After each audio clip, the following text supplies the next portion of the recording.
어제 하루 종일 온라인을 뜨겁게 달군 뉴스가 하나 있었습니다. 한 여성이 여고생 때부터 5년 동안 한 버스회사 소속의 기사들로부터 지속적인 성폭행을 당해왔는데 알고 보니 이 여성은 지적장애가 있는 여성이었다. 이런 겁니다.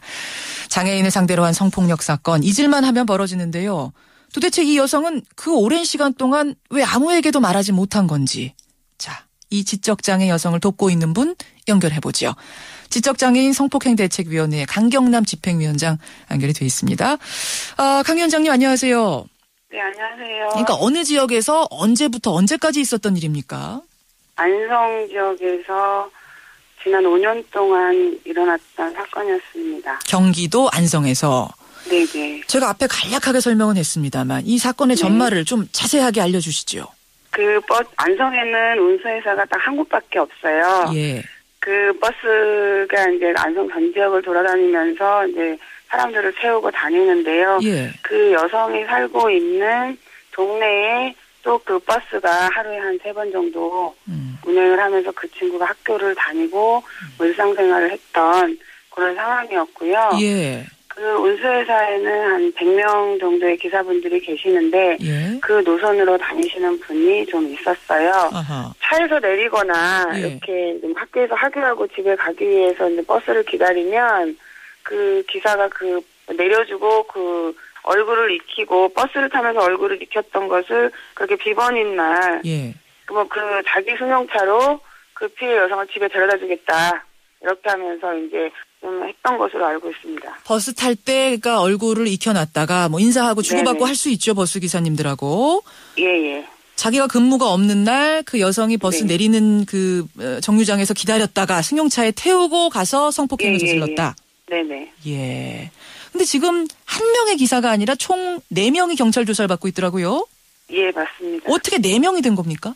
그러니까 내가 어떻게 했다, 쟤는 그렇다 이런 소문들이 한 명이 맨 처음에 시도를 하고 그 다음에 또 자기한테 친한 사람한테 이야기하고 이렇게 되면서 이렇게 진행이 차근차근 됐던 것으로 저희한테는 접수가 되었습니다. 자, 그래요.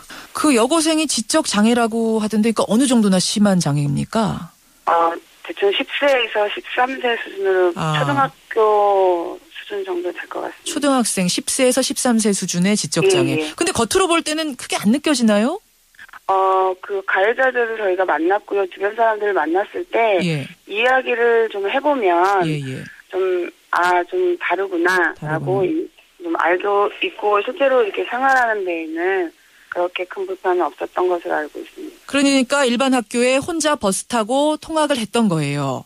예, 맞아요. 하지만 이야기를 나눠보면 지적장애가 있구나라는 걸 충분히 느낄 수 있을 정도고. 네네네. 예, 맞습니다. 근데 아무리 지적장애라 하더라도 이렇게 일이 오래 지속이 됐으면 누군가에게 얘기를 할 법한데 그 5년 동안 가족들도 그 사실을 몰랐다는 거 이거 언뜻 이야기 어려운데요.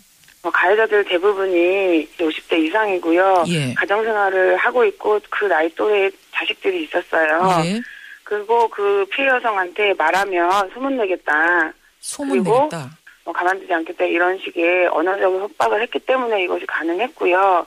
그리고 그렇게 완력에 의해서 진행되어지는 것들에 대해서 쉽게 말하기는 어려웠을 것이라고 저희가 판단하고 있습니다. 그 피해 여성이 그러니까 차 안에서 그런 일을 벌이려고 할 때 완강하게 거부하고 두렵다라는 이런 것들을 다 표현을 했다고 합니까? 자기는 싫었고 무서웠다라고 이야기를 해요. 근데 그 좁은 차 안에서 너 나랑 이거 할래라고 이야기했을 때 답변을 할 수가 없었다고 이야기해요. 너무 무서워서? 예. 그리고 자기가 아니라고 이야기하면 무슨 일이 일어날 것 같고 너무 무서워서 아주 작은 소리로 그냥 내라고 얘기했거나 고개를 끄덕였다고 답변을 해요. 작은 차 안에서 너무 무서웠기 때문에 고개를 돌려버렸다. 예, 그러면 그것을 가해자는 합의한 거다라고 이야기하는 거죠. 그 아저씨들의 모습을 어떻게 기억하고 있어요? 어떤 모습으로 묘사한다든지 이런 것 혹시 있습니까? 그냥 괴물. 짐승 이 정도로 표현하고 있어요. 괴물, 짐승. 괴물, 그거 외에는 짐승으로. 다르게 표현할 수 없을 것 같아요. 알겠습니다. 지금 경찰 수사가 시작이 되니까 해당 기사들은 이렇게 말합니다. 성폭행 아니다. 성관계는 맺었지만 이건 강제가 아니라 합의에 의한 거고 피해자가 지적 장애인인지 어떤지도 우리는 몰랐다. 이렇게 얘기를 해요. 사귄 거다 말하자면. 어떻게 생각하세요? 예, 뭐 그 내용 뭐 수사를 통해서 밝혀지겠고 저희가 이제 그 추가 조사한 자료를 9월 7일 경찰에 넘겼고요. 예. 뭐 이번 사건 매번 겪는 거지만 언제나 혐의를 부인하는 것부터 시작을 해요.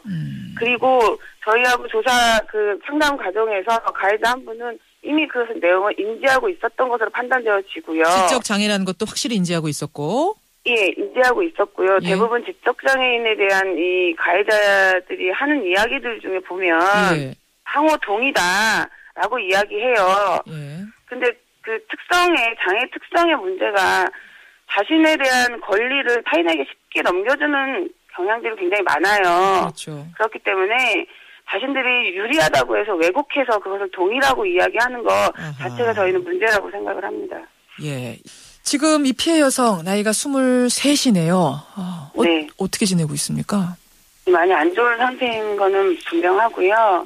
심리적 불안 상태, 그다음에 그 정신과 치료를 받고 있는데 예. 아직까지도 가해자들에 대한 불안이나 공포가 굉장히 커요. 지금도? 지금 그 동네가 굉장히 좁고요. 예. 가구 수가 몇 개 안 돼요. 예. 그 상황에서 이제 막 취재하겠다고. 예, 언론사들이 막 카메라 가지고 오시고 막 이러시니까. 예. 그 피해자하고 그 가족분들이 더 많이 놀라서 이렇게 구석으로 계속 숨어 들어가고 계셔요. 2차 피해가 나타나고 있군요. 또 이 세상에 알려지면서. 예. 그래서 저희가 사실은 이 사건은 가해자는 정말 처벌을 받아야 마땅한데요. 예. 예, 피해자를 보호하는 것도 굉장히 중요하다는 것을 이 시간을 들어서 꼭 말씀을 드리고 싶네요. 그 가족분들 이 뒤늦게 딸이 이런 일을 당했다는 걸 알고 나서 얼마나 놀라셨을까 싶은데 가족들은 뭐라고 하세요?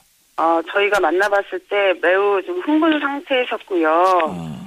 따님이 자면서 이렇게 헛소리를 계속 하셨어요. 잠꼬대하고 헛소리하고 그랬다고요?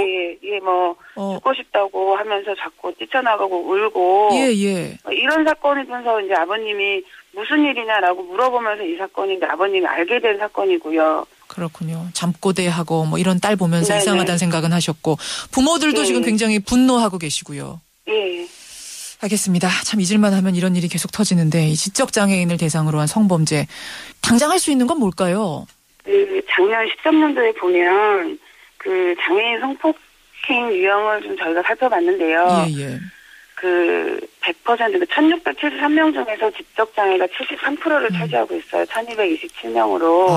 상당한 숫자네요. 그 이유 중에 하나는 대부분 지적장애의 특징이 인간관계를 맺는 거에 있어서 타인에게 쉽게 자신의 몸에 대한 통제권이나 관리 권한을 넘기거나 뺏기는 상황이 반복이 돼요. 네. 그래서 가해자들은 넘기거나 뺏기는 것을 동의했다라고 이야기를 하죠. 아하. 그 가해자들에게 그 동의는 왜곡이라는 것을 반드시 이번 사건을 통해서 좀 각인을 시켜주고 싶네요. 예, 우리 사회의 통념부터 바뀌어야 된다 이런 말씀이세요. 예. 여러분 어떻게 생각을 하십니까? 예, 저희 수사를 끝까지 지켜보겠습니다. 오늘 말씀 고맙습니다.